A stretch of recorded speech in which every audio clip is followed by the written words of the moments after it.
और अरुणाचल में भी आकलन का काम हो रहा है।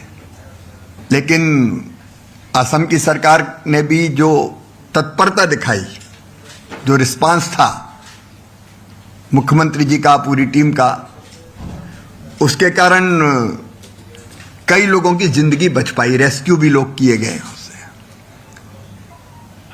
लेकिन नुकसान व्यापक है, ब्रिजेज डैमेज हुए हैं, रोड्स टूटे हैं, बिजली के पोल गिर गए हैं, वाटर सप्लाई की लाइन ध्वस्त हो गई है, फसलें खराब हुई है, पशुओं का भी नुकसान हुआ है, घर टूट गए हैं, घर का सामान खराब हो गया है।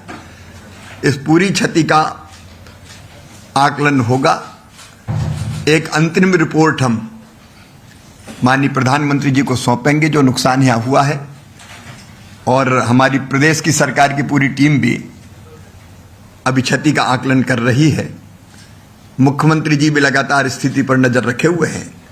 तो एक बार पूरा आकलन हो जाएगा तो उसके बाद अभी तो SDRF की जो राशि है उससे भी रिलीफ के काम चल रहे हैं, तत्काल रिलीफ के काम यहाँ लगातार जारी है। उसके बाद जो NDRF की बैठक होती है, NDRF से जो पैसा देते हैं, HM की अध्यक्षता में बैठक होती है, तो उससे भी असम को भी और अरुणाचल को भी, दोनों को पूरा सहयोग किया जाएगा। और कोशिश ये होगी कि इतने व्यापक संकट के बाद भी हम जनता को इस संकट के पार निकाल के ले जाएं। अभी बारिश का प्रारंभ है, इसलिए दोनों तरह की चीजें हम लोग यहाँ भी हमने चर्चा की है स्टेट की टीम से। एक शॉर्ट टर्म प्लानिंग, जो लोग प्रभावित हैं उनको कैसे अधिकतम राहत दें। एक हमको लॉन्ग टर्म भी करनी पड़ेगी अभी, क्योंकि बरसात के काफी दिन बाकी है।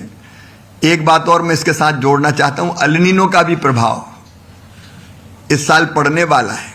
अचानक बारिश, ज्यादा बारिश या कम बारिश, और बारिश में गैप, तो उसकी चिंता भी करनी पड़ेगी। लगभग 12 जिले असम के भी प्रभावित एल नीनो से होंगे, ऐसे हमारे वैज्ञानिक कर रहे हैं, तो उसकी चर्चा भी हमने की है। क्रॉप का जो डैमेज हुआ है, अभी समय है, इसलिए कृषि विभाग की तरफ से नए, यहाँ मैंने कहा कि आकलन करके बताएं, नई क्रॉप अगर लगाई जा सकती है। एक जो फसल लगी थी उसके नष्ट होने के बाद, तो उसके लिए भी बीज और बाकी सहायता की जाएगी। मकान इत्यादि डैमेज हुए हैं तो उनमें भी प्रधानमंत्री आवास योजना जैसी जो योजना है केंद्र सरकार की, उससे मदद करके मकान फिर से बन जाए, उसकी चिंता भी की जाएगी। लेकिन एक बार पूरा आकलन हो जाए, भारत सरकार की सारी एजेंसीज भी यहाँ, अगर ब्रिजेज टूटे हैं तो उनको रिपेयर करने में, अस्थायी ब्रिज बनाने में, रोड कहीं ब्लॉक है तो उनको ठीक करने में पूरा सहयोग और सहायता करेगी। लेकिन अभी प्रारंभिक आकलन है। भारत सरकार पूरी तत्परता के साथ असम के साथ खड़ी है।